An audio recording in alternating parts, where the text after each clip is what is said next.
ನಮಸ್ಕಾರ. ಈ ವರ್ಷದ ಮೊದಲ ಪುಸ್ತಕ ನಾನು ಓದ್ತಿರೋ ಅಂಥದ್ದು ಘೇರಂಡ ಸಂಹಿತ. ಘೇರಂಡ ಸಂಹಿತದಲ್ಲಿ ಒಂದು ಶ್ಲೋಕವನ್ನು ಓದಿದೆ. ಆ ಶ್ಲೋಕವನ್ನು ನಿಮ್ಮ ಜೊತೆಗೆ ಹಂಚ್ಕೋತಾ ಇದ್ದೀನಿ ಇವಾಗ. ಶ್ಲೋಕ ಈ ರೀತಿಯಾಗಿದೆ: ನಾಸ್ತಿ ಮಾಯಾ ಸಮಃ ಪಾಶೋ, ನಾಸ್ತಿ ಯೋಗಾತ್ ಪರಂ ಬಲಂ, ನಾಸ್ತಿ ಜ್ಞಾನಾತ್ ಪರೋ ಬಂಧುರ್, ನ ಅಹಂಕಾರಾತ್ ಪರೋ ರಿಪುಃ.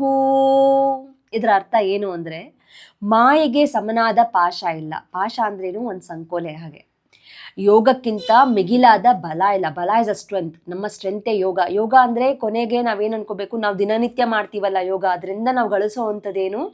ನೆಮ್ಮದಿ, ಶಾಂತಿ. ಇದಕ್ಕಿಂತ ಮಿಗಿಲಾದ ಒಂದು ಬಲ ಇಲ್ಲ. ಜ್ಞಾನಕ್ಕಿಂತ ಶ್ರೇಷ್ಠವಾದ ಬಂಧು ಇಲ್ಲ.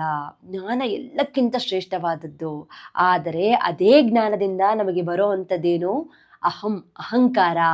ಸೊ ಅಹಂಕಾರಕ್ಕಿಂತ ಹೆಚ್ಚಾದ ಶತ್ರು ಇಲ್ಲ. ವಿದ್ಯೆಯಿಂದ ವಿನಯವನ್ನು ಗಳಿಸಬೇಕೇ ಹೊರತು ಜ್ಞಾನ ಹೆಚ್ಚಾದಂತೆ ನಾವು ಅಹಂಕಾರದ ಕಡೆ ಹೋಗಬಾರ್ದು. So there is a saying ಅಲ್ಲ, always be stay humble, grounded, down to earth, ಹಿಂಗೆಲ್ಲ ಹೇಳ್ತೀವಲ್ಲ, ಅದು ಬಹಳ ಮುಖ್ಯ. ಅಹಂಕಾರಕ್ಕೆ ಯಾವುದೇ ಕಾರಣಕ್ಕೂ ಜಾಗವನ್ನು ಮಾಡಿಕೊಡ್ದಲೆ ನಿಮ್ಮ ಜ್ಞಾನವನ್ನು ಹೆಚ್ಚು ಮಾಡಿಕೊಳ್ಳಿ, ನೆಮ್ಮದಿಯಾಗಿ ಶಾಂತಿಯಿಂದ ಬದುಕಿ. ಇದು ಈ ಶ್ಲೋಕದ ಒಂದು ಒಳ ಅರ್ಥ. ಮತ್ತೆ ಸಿಗೋಣ. ನಮಸ್ಕಾರ.